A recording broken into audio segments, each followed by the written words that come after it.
প্রথমে একটি কড়াইতে স্বাদমতো বা পরিমাণ মতো তেল গরম করে কড়াইতে ভালো করে মাখিয়ে নিতে হবে। তারপর তাতে হাফ করে নেওয়া তেজপাতার টুকরো, 3 টেবিল চামচ পেঁয়াজ কুচি, 2 থেকে 4 টেবিল চামচ রসুন কুচি দিয়ে ভালো করে ভেজে নিতে হবে।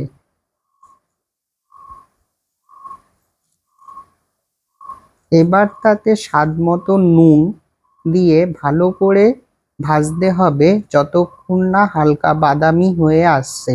তারপর তার মধ্যে একটা ছোট টমেটো কুচি, টেবিল চামচ হলুদ গুঁড়ো, 2 টেবিল চামচ গোলমরিচ বাটা ও 1 চা চামচ আদা বাটা দিয়ে ভালো করে মিশাতে হবে। তারপর তাতে হলুদ গুঁড়ো, স্বাদমতো শুকনো লঙ্কার গুঁড়ো দিয়ে ভালো করে মেখে নিতে হবে। এবার সামান্য জল দিয়ে কষতে হবে। তারপর কষা হয়ে গেলে 500 চিকেন দিয়ে আবারও খানিকটা কষে জল দিতে হবে।